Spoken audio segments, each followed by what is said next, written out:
இந்த கூட்டத்திற்கு தலைமையேற்று நடத்தி கொண்டிருக்கின்ற மிக துடிப்போடு செயல்பட்டு கொண்டிருக்கின்ற மாநில தலைவர் திரு அண்ணாமலைஜி அவர்களே, வரவேற்புரையாற்றி அமர்ந்திருக்கின்ற அருமை சகோதரர் மாவட்ட தலைவர் ஒண்டிமுத்து அவர்களே, இங்க பாருங்க, பேசுற வரைக்கும் சத்தம் போடக்கூடாது. மற்றும் மேடையில் இருக்கின்ற பாரதிய ஜனதா கட்சியினுடைய முன்னோடிகளே,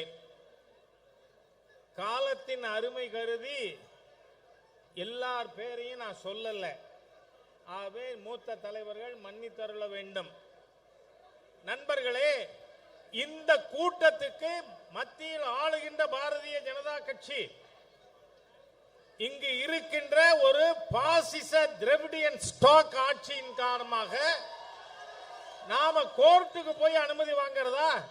என்னையா நடக்குது? பேய்கள் ஆட்சி செய்தால் பிணந்தின்னும் சாத்திரங்கள், பிணந்தின்னும் சாத்திரங்கள். இன்னும் என்ன ஆட்சி நடந்து கொண்டு இருக்கிறது? ஊழலே ஊறி திளைத்து போன ஒரு அரசாங்கம், ஊழலால் மூழ்கி கொண்டிருக்கின்ற இந்த திராவிடியன் ஸ்டாக் ஆட்சி இன்னும் நீங்க இருக்க போறது 13 மாசம் தாங்கிறது நான் எச்சரிக்க விரும்புகிறேன். அதுக்கப்புறம் உங்க ஒத்தொத்தரையும் ஆளை தூக்கி சிறையில் அடைக்கும் பாரதிய ஜனதா கட்சி, தேசிய ஜனநாயக கூட்டணி அரசு. என்ன நினைச்சுட்டு இருக்கீங்க? சென்ட்ரலி ரூலிங் பார்ட்டி அதனுடைய கருத்தை மக்கள்கிட்ட சொல்ல முடியாதா? அந்த அளவு அகம்பாவமா உங்களுக்கு, ஆணவமா? இவர்கள் ஏதோ அந்த யாரு பீடையா, என்ன பீட பாபு என்ன ஏழரங்கிறான், நான் சனிதான்.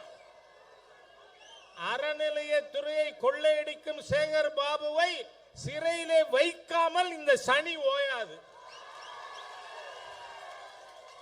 என்ன ஆட்சி செய்கிறார்கள்? சப்ஜெக்டுக்கு வருவோம். இங்க சம கல்விங்கிறதே போட்டு இருக்க வேண்டும் என்பது என்னோட ஒரு கோரிக்கை.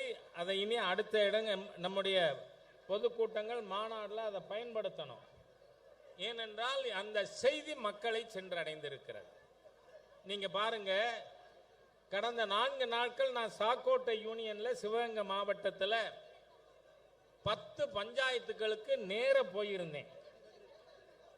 நானே 500 பேர்கிட்ட கையெழுத்து வாங்கி இருக்கேன். அங்க நான் கண்ட காட்சி, கேட்ட விஷயத்தை மட்டும் உங்களுக்கு நான் சொல்றேன். அங்க ஒரு சிபிஎஸ்இ ஸ்கூல் இருக்கு. தம்பி அமைதியா இருங்க. அங்க சாக்கோட்டை கிழக்குல ஒரு சிபிஎஸ்இ ஸ்கூல் இருக்கு. அங்க இருக்கிற குழந்தைகள்கிட்ட கேட்டேன், எத்தனை பேர் அந்த ஸ்கூல்ல படிக்கிறீங்கன்னு.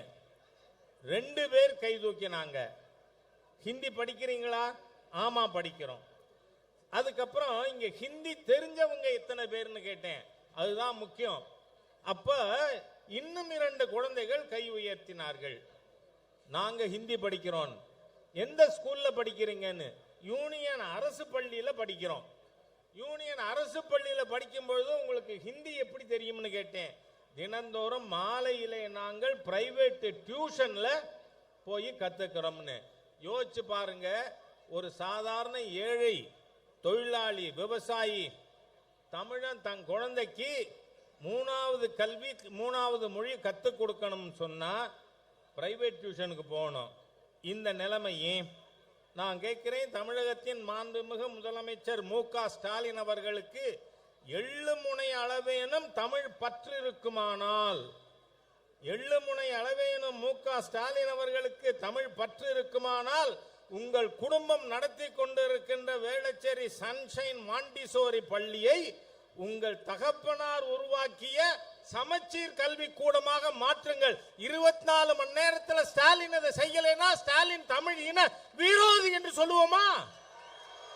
தமிழ் இன விரோதி, தமிழ் மொழியின் எதிரி.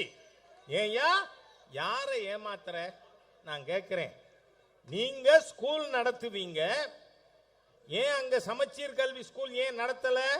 அப்ப 1.5 லட்சம் ஃபீஸ் வாங்க முடியாது. அதனால பணம் வேணும். திராவிட முன்னேற்ற கழகத்துக்கு, அதில் இருக்கிற அமைச்சர்களுக்கு, முதல்வருக்கு எல்லாருக்கும் ஒரே ஒரு கொள்கை தான், காசு பணம் துட்டு மணி மணி, அவ்வளவுதான். பணம் கொள்ளையடிக்கிறதுக்கு நீ வியாபாரம் பண்ணுவ. பாருங்க, திமுக காரன் டிவியில வரதெல்லாம் சொல்றான் அது வியாபாரம்னு. எங்களுக்கு தான் தெரியுமே, தமிழ் மொழி உங்களுக்கு வியாபாரம் தானேடா. அது எங்கடா உணர்வு, எங்கே இருக்கிறது? நான் கேட்கிறேன் மகேஷ் பொய்யாமொழி அவர்களே, பொய்யும் மொழி, பொய்யாமொழி இல்ல.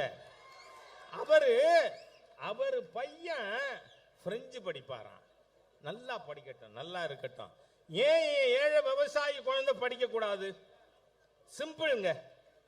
நாம இந்த தேசிய கல்விக் கொள்கையில பல்வேறு அம்சங்கள் இருக்கு.